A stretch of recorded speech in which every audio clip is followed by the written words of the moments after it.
Este día vamos a conversar sobre un tema que en nuestra lección se titula Límites de plazos y centros de préstamos.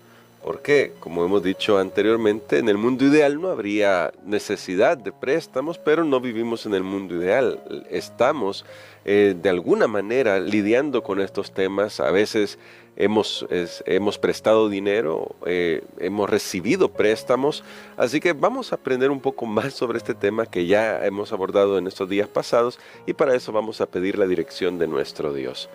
Bondadoso Padre que habitas en la inmensidad, hoy venimos ante tu presencia suplicando sabiduría para comprender el ideal que tú tienes para nosotros, pero también para saber manejar nuestra vida en el mundo que nos ha tocado vivir, con la complejidad que éste tiene. Lo pedimos en el nombre de Jesús. Amén.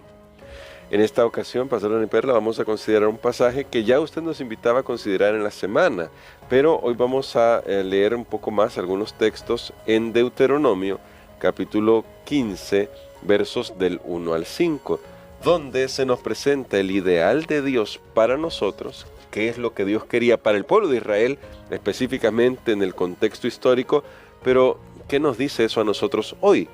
Vea lo que dice mi querido amigo, mi querida hermana, en este texto. Cada 7 años cancelarás lo que otros te deban. La manera de cancelar es esta: todo el que prestó algo a su prójimo perdonará a su deudor. No lo demandará más de su hermano, porque es el tiempo del Señor de perdonar las deudas. Del extranjero podrás demandar el reintegro, pero lo que hayas prestado a tu hermano lo perdonarás, para que así no haya pobres entre tus hermanos. Así el Señor te bendecirá en abundancia en la tierra que te da en herencia, en posesión. Siempre que escuches fielmente la voz del Señor tu Dios, para guardar y cumplir todos estos mandamientos que te ordeno hoy.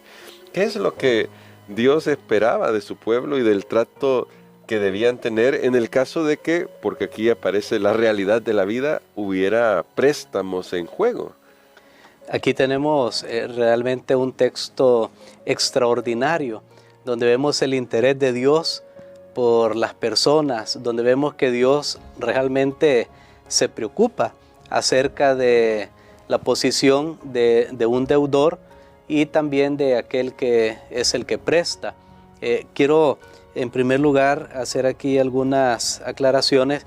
Estos 7 años no debemos confundirlo con el año sabático, porque el año sabático ya estaba fijado, pasaban 7 años, venía el año sabático, donde la tierra descansaba, pasaban otros 7, a esperar otros 7 años, y venía el año sabático. En este caso es 7 años a partir del momento en que se contrajo la deuda. 7 años a partir del momento en que se contrajo la deuda. Lo que aquí podemos ver, si lo queremos de esa manera, lo que aquí podemos ver es que para Dios más de 7 años no era ya correcto estar en deuda. Entonces comencemos a notar, aquí hay un plazo, 7 años. La persona sabía, el que prestaba, que al 7º año tenía que remediar, tenía que dar por cancelada esa deuda. Entonces cuando alguien venía, notemos la sabiduría que hay en esto. Dios está diciendo: yo no quiero que ustedes se endeuden indefinidamente. Por ejemplo, abro un paréntesis acá, hablando en deudas para viviendas. Hay plazos a veces hasta de 25 años, 30 años, pero es exagerado en Japón. Estaba leyendo que hay hasta 100 años.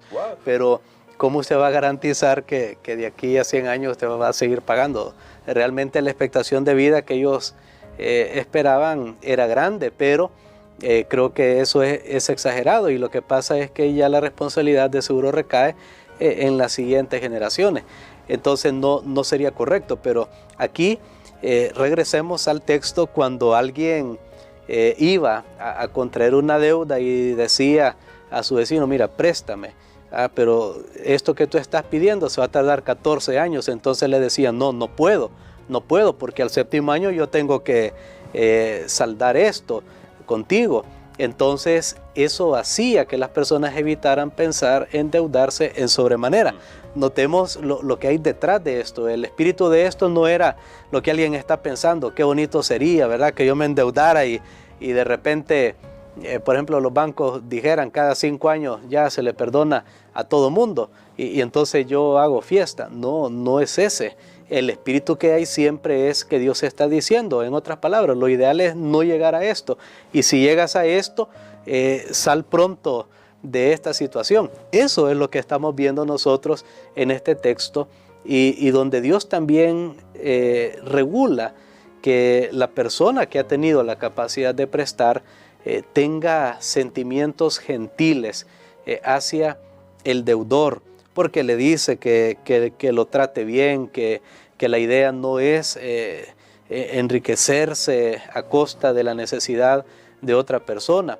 Entonces todo esto regulaba realmente las transacciones entre las personas y Dios prometía algo. Mira, si tú pues no te endeudas más allá de tu capacidad y tú que tienes la capacidad de prestar, eres bondadoso, sigues las reglas, no estás tratando de aprovecharte, de tomar ventaja del necesitado, entonces yo te voy a bendecir. Noten que Dios siempre está ahí detrás velando y creo que estos son principios que nos ayudan a nosotros porque extraemos de este texto los principios bíblicos. Esto ya no podemos aplicarlo para nosotros así como se aplicó, pero esos son los principios que hay detrás de este consejo. Pero qué excelente aclaración, pastor, porque justamente Dios cuidando ambos aspectos de la deuda, el que presta como el que recibe el dinero, para que ambos tengan claridad sobre cómo lidiar con ese tema, y los que reciben el dinero para que no piensen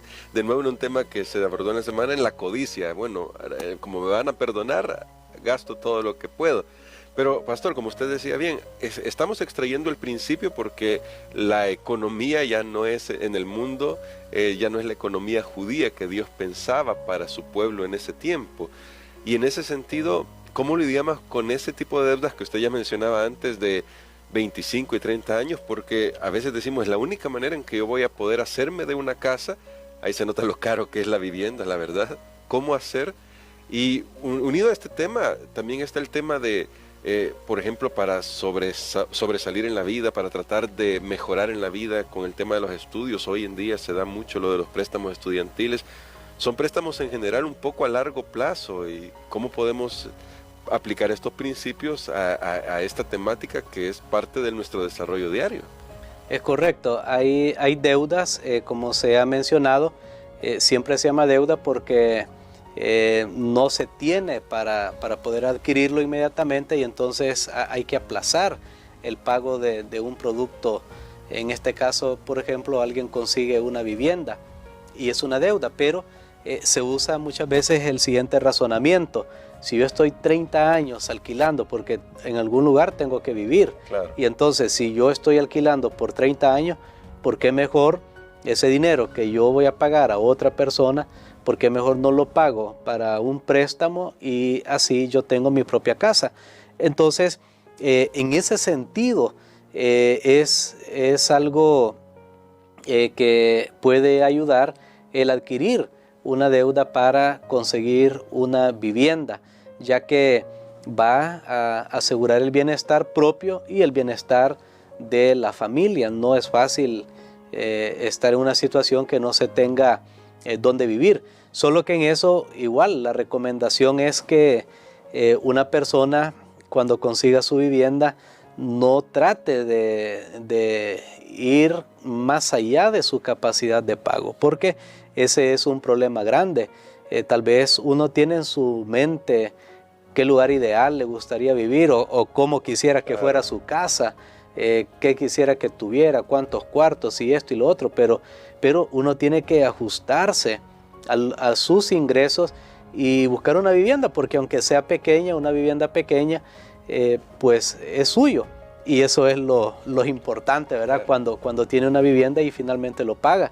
Lo que algunos también hacen es conseguir una vivienda pequeña inicialmente y pagarla pronto, luego esa se vende y se puede pagar o adquirir otra vivienda que sea pues con tal vez otras facilidades un poco más grande, pero ya hay un dinero que se puede utilizar como prima y de esa manera se van a pagar menos intereses al final. Sin embargo, nuevamente, aunque sea por una casa, tampoco se debería incurrir en una situación en la cual la familia esté apretada y ahogada, que porque tenemos que pagar la casa tampoco tenemos para comer, sino que uno tiene que ajustarse dentro de la cantidad de ingresos y tener cuidado. Algo bien importante, una vez usted tiene su casa, no use esa casa como garantía de algún otro préstamo que sea de menor relevancia. Por ejemplo, personas que quieren sacar tal vez un carro usado y ponen como garantía la casa, porque si algo pasa, usted va a perder su casa. La casa no debería tocarse realmente para ninguna de esas cosas, porque es la seguridad para la familia.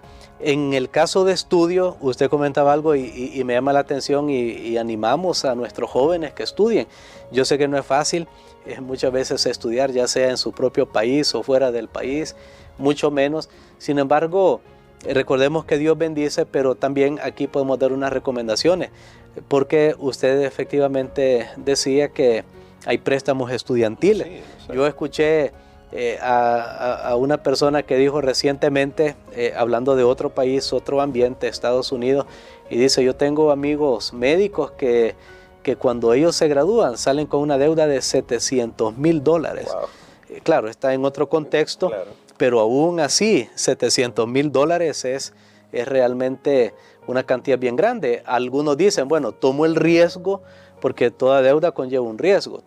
Tomo el riesgo de adquirir esta deuda, pero me preparo y voy a ganar, y lo que normalmente uno piensa es que al estudiar va a mejorar su condición de vida, y entonces me preparo y ahí voy a ir abonando, pero aún así es bastante grande ese compromiso. Entonces, algunas recomendaciones para el estudio es que los padres apoyen a sus hijos y esa sea como una herencia. En tiempos antiguos se le daba a los hijos una parte de tierra para que ellos cultivaran. Ahora ya no tenemos eso, pero se les puede ayudar y ser claros con ellos y decirle: mira, esta es tu herencia, esto te va a ayudar. Si los padres no pueden costear todo lo que significa el estudio, también el joven muchas veces tendrá que trabajar. Claro. A algunos les gustaría estudiar, solo estudiar, pero si no es posible, pues hay que trabajar, y eso va a permitir que se pueda estudiar sin adquirir una deuda. También otro consejo es aprovechar las becas. Hay becas a veces disponibles, hay sistemas de ayudas, gobiernos u otras instituciones, y entonces si el joven se esfuerza, saca buenas notas y es responsable, puede ser objeto de beneficio de una beca, y entonces eso va a hacer que no tenga que endeudarse para estudiar. Pero siempre hay que ser diligente, y recordemos, no ver las cosas como imposibles. Aunque hablamos que hay que evitar las deudas en la mayoría de los casos, porque realmente hay muchas cosas que son innecesarias, sí es bueno, y hemos mencionado este tipo de deudas. Tal vez algunos tengan que recurrir a una deuda de un vehículo, de un medio de transporte, porque le va a facilitar hacer su trabajo. O tal vez es un emprendedor y ese vehículo lleva productos y no le sirve estar pagando alquiler cada vez que va a dejar algo. Entonces dice: no, voy a tener mi propio carro y se va a ir pagando del negocio. Pero siempre lo recomendable es que lo que nosotros adquiramos con deuda, que sea algo estrictamente necesario, que no hay otra forma de adquirirlo, y aún así tomar en cuenta la capacidad de pago y no comprometer todo su salario por pagar una casa, por pagar un carro, que en el caso del vehículo todavía es más desfavorable porque pierden su valor inicial. Así que son algunos consejos sencillos, pero vale la pena que nosotros los podamos seguir. Quiere decir, pastor, que necesitamos todavía, después de esta semana, y seguramente en esta lección lo vamos a seguir haciendo, pero que también lo busque usted por iniciativa propia, un poco más de educación financiera. Es importante esto porque queremos ser buenos administradores de los recursos que Dios nos da. Y si en este momento sentimos que las cosas se nos ponen difíciles, ya lo dijo nuestro pastor, tenemos la ayuda de Dios, hay que seguir avanzando, hay que ver los medios. Pastor, el hecho es que a veces tal vez, y quisiera terminar con esta acotación respecto a estas deudas, muchas veces por la falta de educación financiera, tal vez no buscamos las mejores condiciones y vamos tras el primero que nos ofrece algo. Debemos ser más atentos a tratar de buscar las mejores condiciones. Así es, creo que ha tocado un muy buen punto.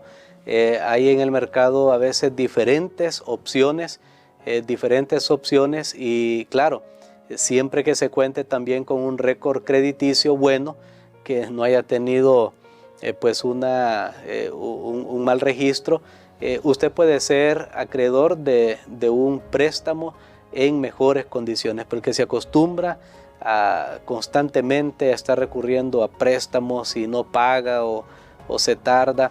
Eso le reduce su calificación, y también como las instituciones ven un riesgo, entonces cuando le prestan ellos van a tratar de cobrar más interés, porque ahí recuperan rápidamente lo que prestaron, aunque la persona al final tenga problemas.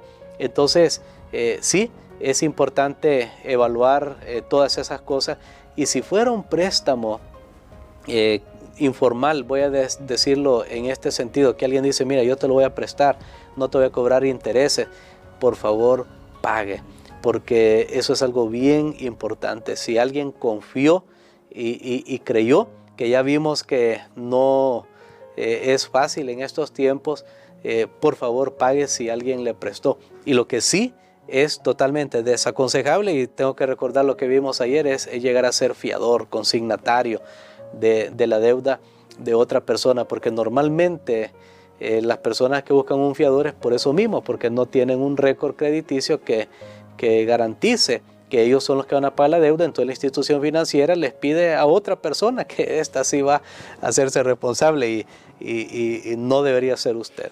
Correcto, así que estamos tratando de englobar estos consejos. Pastor, ore por nosotros para que hoy Dios nos dé la sabiduría de saber cómo actuar frente al tema de la deuda, cuando realmente sea necesario hacerlo en las mejores condiciones, pidiendo la bendición de Dios, pero en todo, como ya lo mencionó nuestro pastor, siendo diligentes para tratar de evitar lo más posible entrar en este terreno. Amén. Padre, gracias te damos, Señor, por tu bendición al permitirnos estos consejos.